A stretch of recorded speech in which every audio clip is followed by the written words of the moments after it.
बिहानमा चाहिँ घर जान्छु भनेकी हो। उहाँको श्रीमती आउनु भएको छ कि भएको छैन उहाँसँग बात गरेकी हो बिहानमा होइन र। अनि पहिला सुरुमा आएर 3 दिन रसी खाएकी हो। लगातार 3 दिन खाए ताँबाद रसी खाने होइन टिफिन खाने होइन। चुरो र सुर्की चाहिँ खानुहुन्थ्यो उहाँले।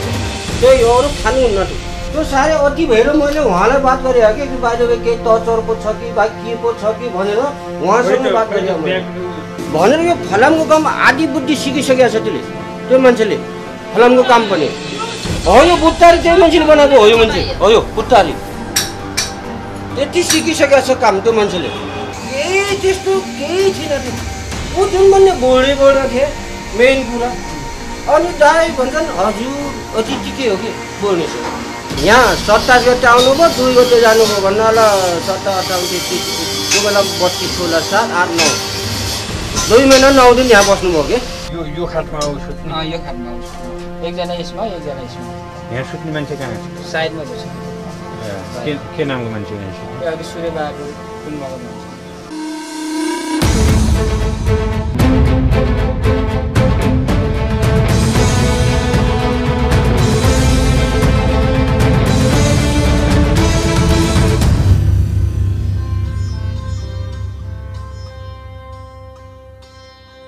दर्शकबिन विशेष कार्यक्रममा हार्दिक स्वागत छ। म हुँ भीम र हेर्दै हुनुहुन्छ भोइस अफ पोखरा। आजको यो कार्यक्रम एकजना मानिसको खोजीमा समर्पित छ।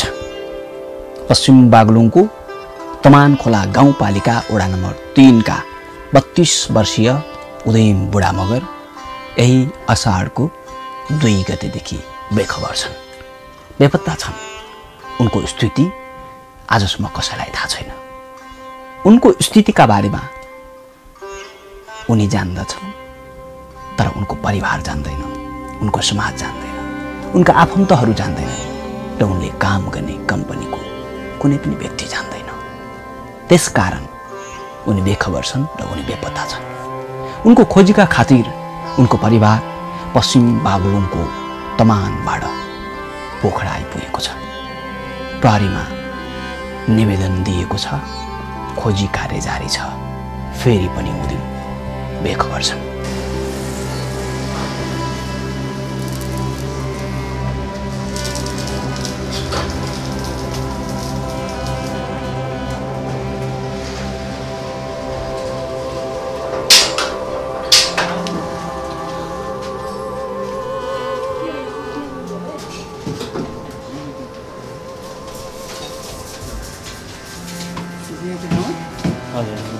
यो खाटमा सुत्नु। यो खाटमा एकजना यसमा एकजना यसमा। यहाँ सुत्ने मान्छे कहाँ छ? साइडमा बस्छ। के नामको मान्छे यहाँ सुत्नु? अघि सूर्यबहादुर कुनमाको मान्छे।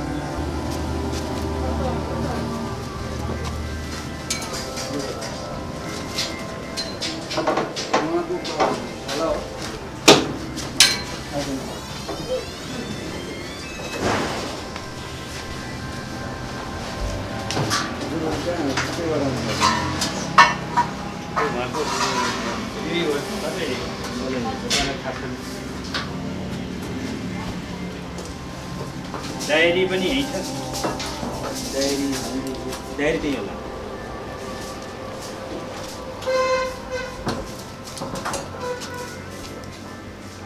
काम गर्दाखेरि वेल्डिङ गर्दाखेरि लगाउने कपडा पनि यिनै हुन् र? तिमी हो त्यही हो।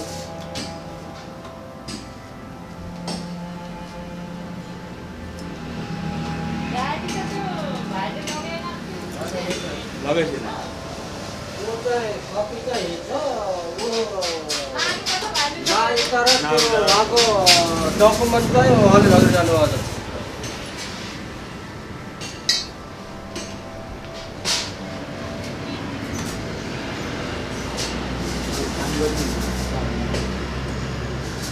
कति समय भएको थियो यहाँ काम गर्न थाल्नु भएको? त्यो अब 3 महिना पुग्न लाग्यो। 3 महिना पुग्यो। 27 गते आएको ऊ भनेपछि हाम्रो 2 गते होइन 27 गते आएको 2 गते गएको। कति बजीतिर हिँड्नु भएको? 2 बजे गयो यहाँबाट। यहीबाट चाहिँ 3:30 र 4:45 को अन्डरमा टिटीमा कहाँ जान्छु भनेर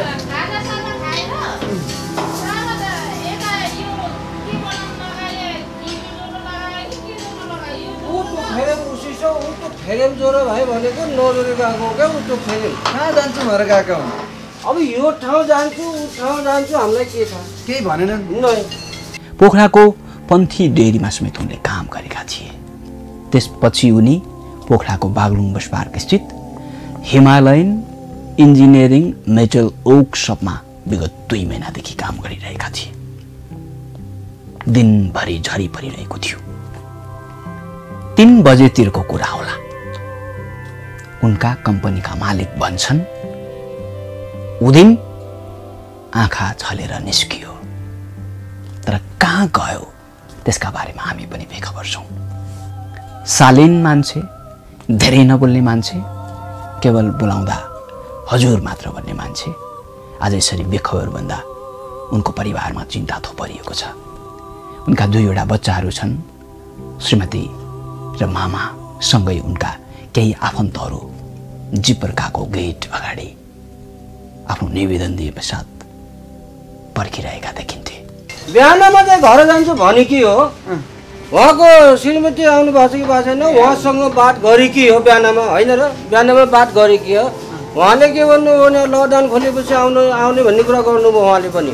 अनि मैले पनि सम्झाएँ होइन अब किन यस्तो लकडाउनमा कहाँ जाने यो पानी छ यस्तो बेलामा किन जाने भनेर मैले भने के हो होइन।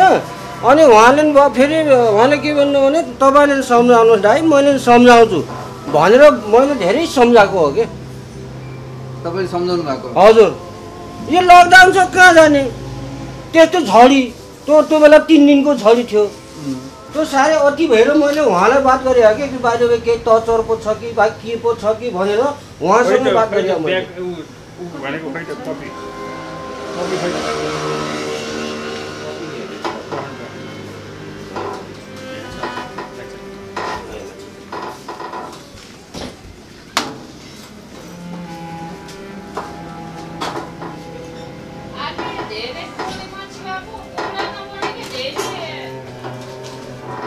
दाइ भाइ भन्नु हजुर भन्ने हो त्यतिकै।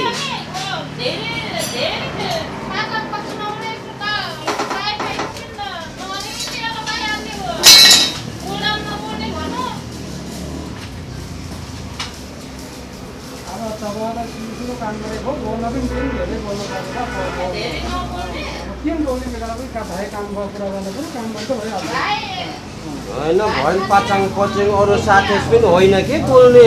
फोटो ल्याउनु भएको तपाईँहरूले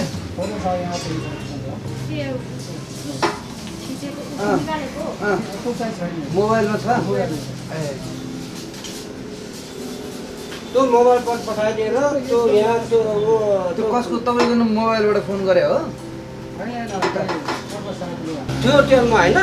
अनि भाइले कति अर्को नम्बर हो कि भनेर त्यो म कल्पितले खोजेँ फोन गर्दा एउटा लामाचोरको पुरा एउटा वहीँ घरकै खोजेँ त्यो नम्बर उहाँको कपी हो हजुर उहाँको कपी हो। जिन्दगी की खुशी का क्षण हुन्छ न हो कहिले अविरल दुःखको क्षण मान्छेको मनमा दिएर भन्छ जिन्दगी जुन मान्छेले चाहन्छ त्यही मान्छेले दिवाइदिन्छ। जुन मान्छेको आँखामा रङ हुन्छ त्यही मान्छेको मनमा घमण्ड हुन्छ। घमण्डले मान्छेलाई ल्याउँछ। त्यसको नम्बर लेखेको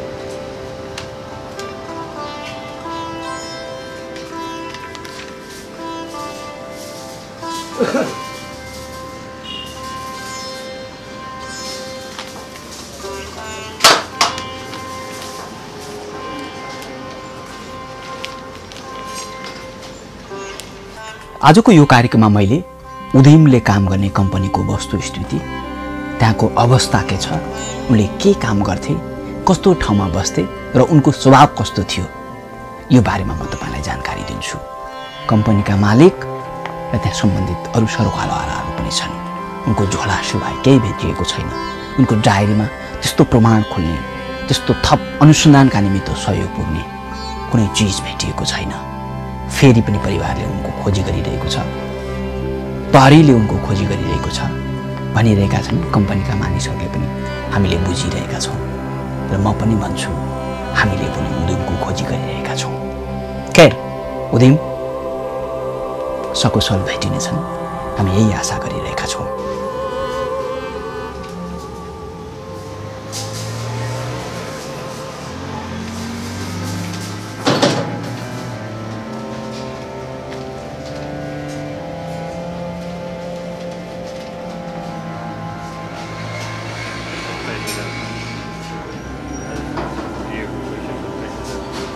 यो यहीँबाट लगेको पैसा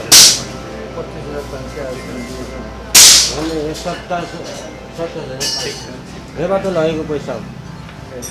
यहीँबाट लगेको लानुपर्ने पैसा चाहिँ सबै लैसक्यो हो कि के छ? यो भन्ने कुराहरू सर मैले के भने राखेको भने यहाँ उहाँ स्टिलको मिस्त्री भनेको है, स्टिलको मिस्त्री भनेर के भयो भने हामीले अब त्यो मान्छे उहाँ विदेशमा गरेको र यहाँको काम गरेको मिल्दैन, सिकाउने होइन। अझ यो छोराले तलतिर सिकाउने ठाउँ पनि खोजेको पाइएन, तर फलामको पाइयो तर त्यो पाइएन। तर यहाँको डिग्री काट्नु पर्छ, त्यस्तो डिग्री काटेर जोड्नु पर्छ। नेपाल उहाँ भनेको विदेशमा भनेको अर्कोले काटेकोलाई ओडिङ गर्ने हो।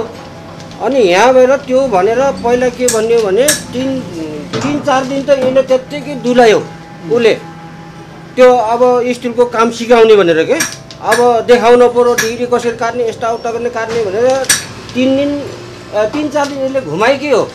त्यसपछि कामसाम गरेको होइन। त्यसपछि के गर्यो भने एउटा मिस्त्री, यहाँको हेड मिस्त्रीले डिग्री काट्ने सबै आउँछ तर स्टिलको काम आउँदैन त्यसलाई। अनि तीले पुल गाडिदिनु गएको दुईटा गएर एक ठाउँको 26 फिट रेलिङ उसले वेल्डिङ गरेकी हो एकचोटि। त्यसपछि आएर मैले के भने भाइ यो काम सिके पनि तपाईँलाई फाइदा हुन्छ भनेर यो फलामको काम आदि बुद्धि सिकिसकेको छ त्यसले, त्यो मान्छेले फलामको काम पनि हो। यो बुत्तारी त्यही मान्छेले बनाएको हो, यो मान्छे हो, यो बुत्तारी त्यति सिकिसकेको छ काम त्यो मान्छेले।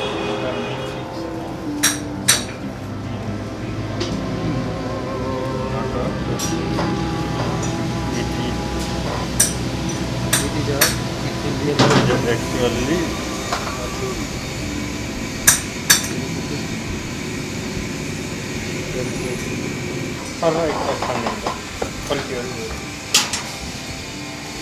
तल काम गरेको फेरि त्यो कम्पनीमा काम गरेको टाइममा लेखेको छ, ओभर टाइमहरू सबै लेखाएको छ त्यहाँ टाइममै छ। मैले अस्ति हेरेको त्यो कपी पनि त्यही पनि त्यो नागरिकता पाउँछु कि अब के आधारबाट हामीले यसो रिपोर्ट पार्ने भनेर चाहिँ हामीले नागरिकता पाइयो कि, अनि नागरिकताबाट भए पनि गर्नु पऱ्यो भनेर चाहिँ त्यो चाहिँ भेटाएको थिएँ मैले। मान्छेलाई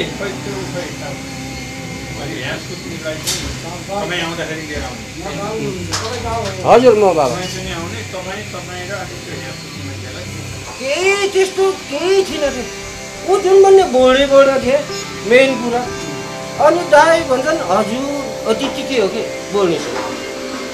अनि पहिला सुरुमा आएर 3 दिन 3 गिलास खाएकी हो, लगातार 3 दिन खाएँ। ताँबा रक्सी खाने होइन, किपिङ खाने होइन, चुरो र सुर्की चाहिँ खानुहुन्थ्यो है उहाँले, त्यही हो, अरू खानुहुन्न। त्यो हाम्रो आँखाले नेपाल टेलिकममा जाने करेकट गर्ने भए घरैसी प्रब्लम छ। त्यो नि हाम्रोमा नै त उस हेर्नु भयो नि, भए बुढीसँग झै झगडा छ होइन, टेलिकमको प्राविधिक कुराहरू हामीले गर्छौँ। त्यो गर्ने हेर्नु पर्ने भए बुढो श्रीमतीसँग झगडा गरेर लाग्थ्यो जीवनमा यही केही रहेन रहेछ भने हिँड्न सक्छ मान्छे, त्यो नि हेर्नु भयो नि। उदिम बुढा मगरको खोजीका खातिर गाउँपालिकाका अध्यक्ष जोकलाल बुढा मगर पनि पोखरामा हुनुहुन्छ। हामीले उहाँसँग भेट्यौँ, उदिमका बारेमा सोध्यौँ, उदिमका बारेमा जान्ने प्रयत्न गऱ्यौँ, उनको परिवारको पारिवारिक अवस्थाका बारेमा बुझ्यौँ। गाउँपालिका अध्यक्ष स्वयं पोखरामा आएर बुधिमको खोजीमा जुटिरहनु भएको छ। प्रहरी प्रशासनदेखि लिएर सम्बन्धित निकायहरूमा पुग्ने काम गर्दै हुनुहुन्छ। म उहाँ जस्तो जनप्रतिनिधि त्यहाँका नागरिकहरूले पाएकोमा पनि खुसी व्यक्त गर्न चाहन्छु। र जनप्रतिनिधि साँच्चीकै अभिभावक हुन्। असल अभिभावकत्वको आवाज त्यति बेला आउँछ जुन बेला मान्छे साँच्चीकै पीडामा भएको बेला आफ्ना अगाडि जनप्रतिनिधि उभिएको देख्छ। त्यसकारण पनि यो एउटा राम्रो पक्ष हो। एकजना जनप्रतिनिधि आफ्नो बेखबर सदस्यका बारेमा आफ्नो परिवारको मान्छे मिसिङ हुँदाखेरि उसलाई खोज्ने कार्यमा अगाडि आएर उभिन्छ भने यो साँच्चीकै तपाईँ हाम्रा निमित्त खुसीको कुरा पनि हो। म कामना गर्छु सबै जनप्रतिनिधिहरू यस हिसाबका हुन्, यस तवरका हुन् र यस प्रकारको मानवीयता प्रदर्शन गर्न सक्ने हुन्। यो कुरा पनि म यहाँहरुका सम्मुख राख्न चाहन्छु। एक दिन त्यो मान्छेले अब यहाँबाट बिहानमा दुध र भात खाएर गएको म ऊ छ दाईको आज चाला थाप्ने के त जान पकाउने छ के छ, मैले चाहिँ आज त छाक छाक्नु पर्छ भन्नुभयो। छाक छाक्नु परेपछि अनि दुधसँग खाऊ भनेर मैले दुधसँग खाएर गएर फेरि वहाँ मात्र गएर म छाक छाकेको छैन भन्नुभएको छ भन्ने कुरा सुनेको। तर त्यो के जाने हामीलाई त उसको साथमा छ। तर के गरेँ मैले यो दिन भनेको गएर त्यसलाई रिपोर्ट पारौँ नपिन भनेको मैले। पैसा त त्यसले त रुपियाँ छैन उमा छैन खातामा। अनि यहाँबाट नआएको दुईचोटिको साथमा छैन भन्यो। अनि नभएपछि हामीले काम ब्याङ्कको चेक थियो के युन गएको साथमा गएको हजुर छैन भनेको पैसै छैन त के हेर्नु ब्याङ्कमा पैसा थिएन। ब्याङ्कमा पैसा छैन। सेभ गरेको हुनाले के यादव भनेर लेखेको छ कि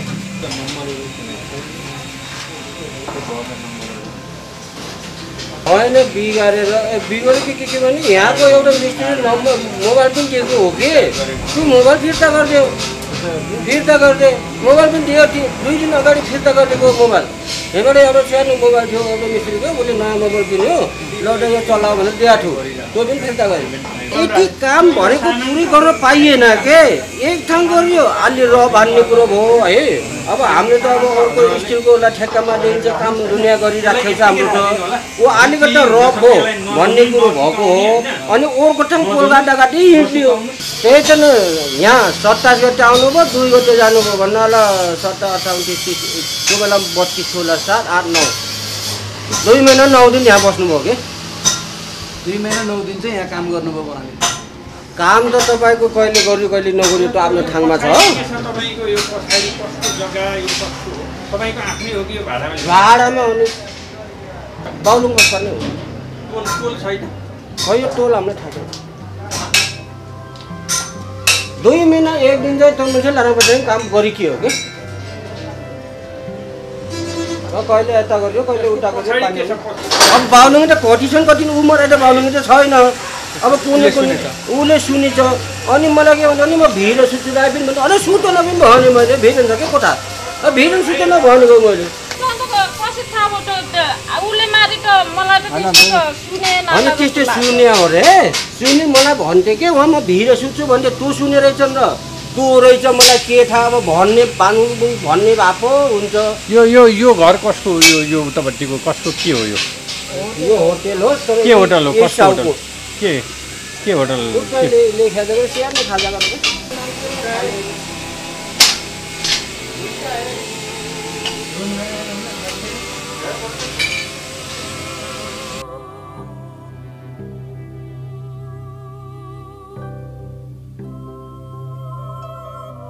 यस्तै एउटा दुःखद समाचार हामीले केही समय अगाडि प्रसारण गरेका थियौं।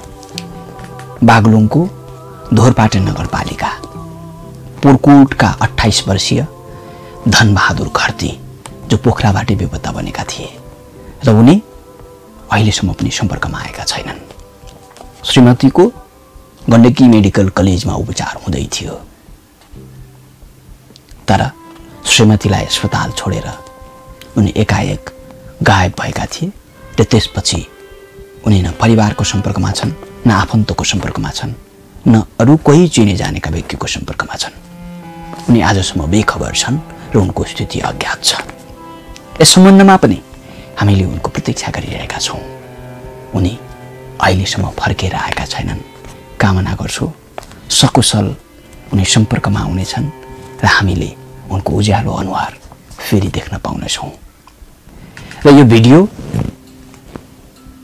हेर्दै हुनुहुन्छ भने केही गरी तपाईँको कानसम्म यो आवाज पुग्यो भने कृपया फर्किदिनु होला। तपाईँको परिवारले, तपाईँका आफन्तले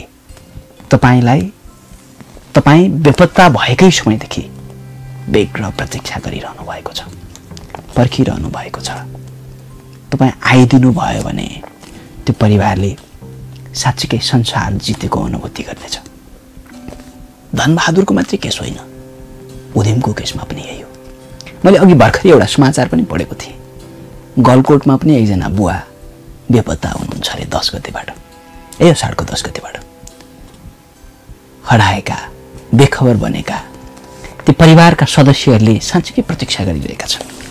साँच्चीकै त्यो प्रकारको बेग्रता छ कि त्यो उज्यालो अनुहार फेरि देख्न पाए परिवार फेरि खुसीले एकपटक उमङ्गित हुने थियो, फेरि खुसीका नयाँ सिराहरू पलाउने थियो। म हार्दिक प्रभुको अनुरोध गर्दछु, कोही कसैले कहीँ कतै हामीले भिडियोमा देखाएका फोटाहरू जस्तै, हामीले भिडियोमा देखाएका ती अनुहारहरू जस्तै, जसलाई हामीले बेखबर भनेका छौँ, जसलाई हामीले बेपत्ता भनेका छौँ, ती अनुहारहरू तपाईँको वरिपरि कतै देखिए भने कृपया तपाईँको नजिकको प्रहरीलाई खबर गरिदिनु होला, जानकारी गराइदिनु होला।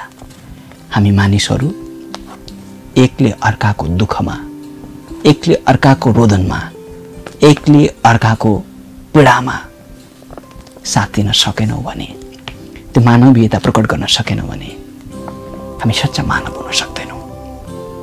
त्यसकारण पनि मानवता हराएको छैन, मानवता मरेको छैन र मानवता तपाईँ हामीले गुमाइसकेका छैनौँ।